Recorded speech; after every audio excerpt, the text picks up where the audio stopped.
कि सांसारिक झंझटों में जब मन बहुत उद्विग्न हो जाता है तो मैं अपने भीतर उसका कारण देखता हूँ, खोजता हूँ और परिणाम के रूप में यह सोचता हूँ कि खराब से खराब क्या होगा।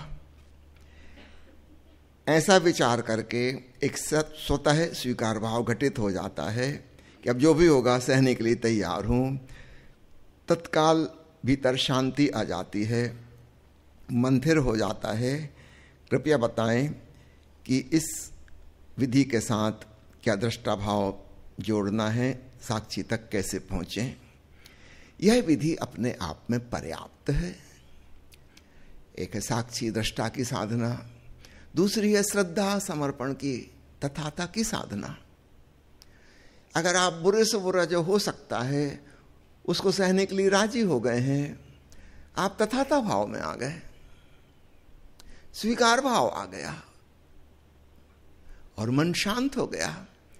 साक्षी से जो घटना घटती है शांति की, वही घटना स्वीकार भाव से हो गई। तो आपके व्यक्तित्व के अनुकूल क्या है इसको देखें। सबके लिए साक्षी की बात काम की नहीं है। मैं हजारों लोगों से मिलता हूं और मैं आपको कहना चाहता हूं, न केवल स्त्रियों के लिए, बहुत सारे पुरुषों के लिए, बहुत सारे, याद रखना, मोर देन 50% पुरुषों के लिए स्वीकार भाव बहुत आसान है। वो बेकार ही दृष्टा भाव साक्षी भाव की मेहनत करते रहते हैं, वो कभी सत्ता भी नहीं है। स्वीकार भाव बहुत आसान है। जैसे हमारे भीतर भाव उत्पन्न हुआ कि ठीक है, जो होगा ठीक, जैसी प्रभु की मर्जी, अचानक एक डीप रिलैक्सेशन आ जाता है। इस डीप रिलैक्सेशन में हम चेतना के उच्च शिखर पर पहुंच जाते हैं बिना साक्षी भाव के। ओशो ने एक बड़ी अद्भुत और मौलिक खोज की है, और वो ये है कि शिथिलता, रिलैक्सेशन, विश्रांतिपूर्ण भावदशा सजगता में सहयोगी है। यह बात ओशो के पहले किसी ने नहीं खोजी थी। सब लोग सीधे सजग होने की कोशिश करते थे, और हम भली भांति जानते हैं कि ध्यान का मार्ग, योग का मार्ग कभी भी विराट स्तर पर फैल नहीं सका। यदा कदा इक्के दुक्के लोगों के काम आया। विपस्सना के साधकों को जाके देखें, ऐसा लगता है कि भयंकर लड़ाई संघर्ष कर रहे हैं, कोई युद्ध चल रहा है अपने आप से भीतर ही भीतर। जबरदस्ती सांस पे फोकस लगा के बैठे हैं। 2-3 दिन में बुरी तरह घबरा जाते हैं। अधिकांश लोग जो 10 दिन का शिविर अटेंड करने गए थे, दूसरे तीसरे दिन भाग लेते हैं कि अब असहनीय हो गया मामला। इतना गंभीर, इतना तनावपूर्ण माहौल, सांस के दृष्टा बनना है, विचारों के दृष्टा बनना है, शरीर में हो रहे सेंसेशंस उनके दृष्टा बनना है। 10 दिन के बाद जो लोग दोबारा कभी आते हैं वो बहुत ही दुष्ट किस्म के लोग होते हैं, और एक बात पक्की है कि उनको कभी ध्यान घटित नहीं होगा। आत्म पीड़क किस्म के लोग हैं, अपने आप को सताने वाले। एक सहज संवेदनशील व्यक्ति के लिए यह अत्यंत दुष्कर है। स्वीकार भाव का मार्ग अधिकांश लोगों के लिए बहुत आसान है। अध्यात्म मार्ग पर चलते हुए हमें याद रखना चाहिए, जो सहज है, सरल है, वही सही है। The easy is right, Osho की एक किताब का शीर्षक है अंग्रेजी में। कई लोग पूछते हैं कौन सा मार्ग सही है। ये एक जनरल स्टेटमेंट इसका नहीं हो सकता, व्यक्ति व्यक्ति के लिए अलग अलग होगा। आपको प्रयोग करके देखना होगा आपके लिए क्या सरल है। हमारा अहंकार कठिन में रुचि लेता है, कहता हम ऐसा काम कर दिखाएंगे जो किसी ने नहीं किया, और इसीलिए हम अपनी मंजिल पाने से चूक जाते हैं। सरल मार्ग, उसमें कुछ मजा नहीं आता, कोई चुनौती नहीं है, कोई चैलेंज नहीं है। अब स्वीकार भाव में क्या है? एक घास का तिनका नदी के संग बह रहा है। अब इसकी कोई अखबार में न्यूज़ तो नहीं छपेगी, टीवी पे खबर तो नहीं आएगी घास का तिनका खूब मजे से बह रहा था। लोग कहेंगे इसमें तुमने क्या किया, वो तो नदी ले जा रही थी। अरे कुछ करके दिखाओ। तब सोशल मीडिया वाले भागे भागे आएंगे, टीवी वाले आ जाएंगे कि क्या कर रहे हो। तिनका अगर तैरना शुरू कर दे कि गंगा के उद्गम तक जाऊंगा, निश्चित रूप से खबर बन गई।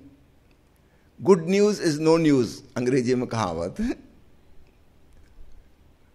Only bad news is news. दुर्घटना ही समाचार है। एक कुत्ता आदमी को काटे, कोई खबर नहीं। आदमी कुत्ते को काट दे, फिर देखना आप टीवी वाले कैसा कैमरा लिए घूमते हैं। ये गजब का आदमी। हो सकता है पायोनियर, पहला आदमी मनुष्य इतिहास में जिसने कुत्ते को काटा, अपने पूर्वजों का बदला ले लिया। कुत्ते हमेशा से काटते रहे। हमारे अहंकार में रस नहीं लेना चाहिए, हमें अपने लिए देखना चाहिए मेरे लिए सहज सरल क्या है। अगर साक्षी भाव नहीं सकता तो परेशान मत होइए, कोई दूसरा सुगम रास्ता होगा। वो स्वीकार भाव का रास्ता है, समर्पण का रास्ता है। दाय विल बी डन। हे प्रभु राजी हूं तेरी रजा में। और जैसे ही हम रिलैक्स होते हैं,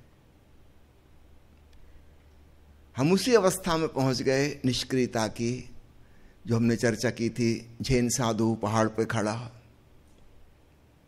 कुछ ना करते हुए।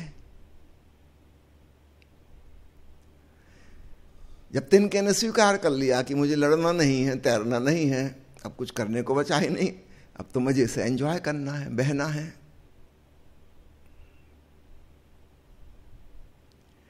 जो आपको हो रहा है इससे एक संदेश ग्रहण करें, आपका मार्ग यही है। अगला सवाल है कि मस्तिष्क के पिछले हिस्से में जहां चोटी रखते हैं, ध्यान में लेटने पर वहां पर एक सेंसेशन फील होता है जिसे सोम चक्र कहा जाता है। ओशो ने केवल 7 चक्रों की चर्चा की है, इस चक्र का नाम नहीं लिया। कृपया इस संबंध में कुछ बताएं। देखिए, ओशो ने अलग अलग प्रवचन मालाओं में अलग अलग ढंग से डिवीजन किया है, क्लासिफिकेशन किया है। उदाहरण के लिए अंतरयात्रा प्रवचन माला में उन्होंने 3 चक्रों की बात की। विचारों का केंद्र मस्तिष्क, भावनाओं का केंद्र हृदय और संकल्प का, जीवन का केंद्र नाभि। और 3 में पूरी बात समझा दी, एकदम सरल।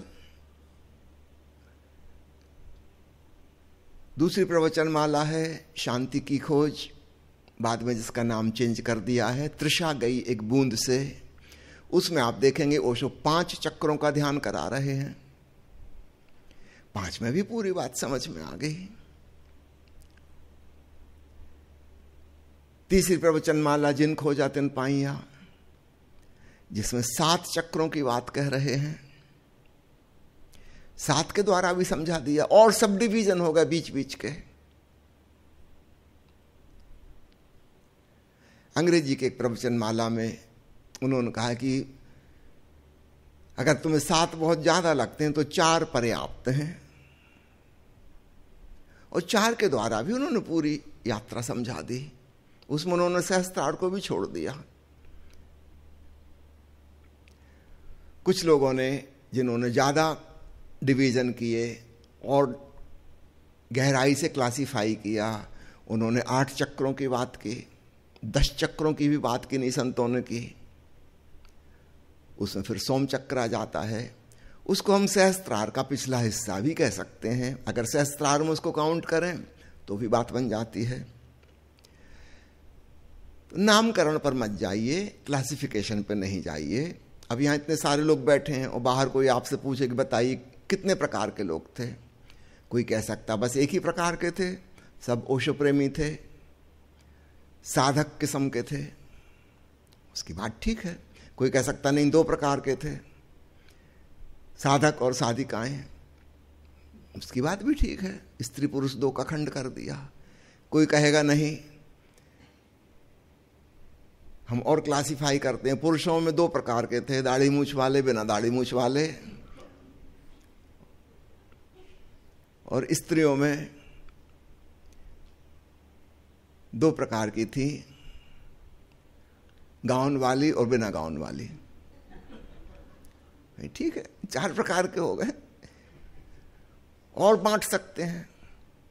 अभी देखो छोटा बच्चा आ रहा है, उम्र के हिसाब से बांटने की, बच्चे थे, जवान थे, वृद्ध थे। महिलाओं में भी, पुरुषों में भी, यदि महिलाओं में होती नहीं है वृद्ध महिलाएं, कहीं पुरुष ही वृद्ध होते हैं। मुल्ला नसरुद्दीन ने एक दिन आक्रोश से कहा कि अकेला बूढ़े होते होते मैं थक गया हूं। उसने उनका क्या हुआ, तुम्हारी पत्नी कहाँ गई? बोल नहीं, वो तो 36 साल की है, हम 72 के हो गए। जब हमारी शादी हुई थी 2 साल का अंतर था, मैं 18 का था, वो 16 की थी। बढ़ते बढ़ते हमारा गैप बहुत हो गया, 36 साल का अंतर पड़ गया। हम अकेले ही बूढ़े हो रहे हैं, वो तो 5-6 साल में 1 साल बढ़ती है। इसलिए हमारे देश में इतनी विधवाएं हैं। आदमी बूढ़ा होकर समाप्त हो जाता है, वो विधवाएं बैठी रह जाती हैं। यमदूत आते हैं, मगर वो जो सोच के आए थे कि ऐसी महिला मिलेगी, वैसी कोई मिलती नहीं। यहां सब काले काले बाल, वो ढूंढ फिर के चले जाते हैं कि यहां तो है ही नहीं कोई।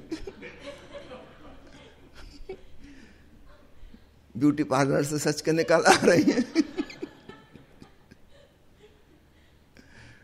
इसलिए महिलाओं की उम्र लंबी है, यमदूत धोखे में आ जाते हैं। तो कोई बांट सकता है कि 3 प्रकार के पुरुष हैं, बच्चे, जवान, बूढ़े, और 2 प्रकार की महिलाएं हैं, जवान और थोड़ी ज्यादा जवान।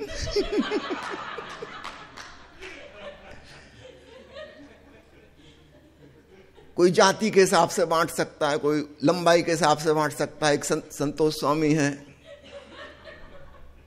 एक रोहित स्वामी है, 2 तो ये हो गए एक्सट्रीम, फिर बीच की कई कैटेगरी हो जाएंगे। हम कई ढंगों से बांट सकते हैं, और सुनने वाला घबरा जाएगा, अलग अलग लोग अलग अलग बातें बताएं कि इसमें सही कौन? सभी सही है, कोई गलत नहीं है इसमें।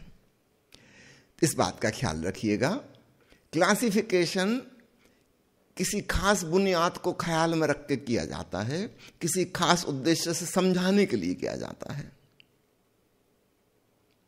वो कई प्रकार का हो सकता है। चक्रों के बारे में अक्सर विवाद छिड़ जाता है लोगों का, इतने चक्र की उतने चक्र। इसलिए मैं मजाक उड़ाता हूं, ज्यादा चक्करों के चक्कर में पड़ोगे तो घन चक्कर हो जाओगे।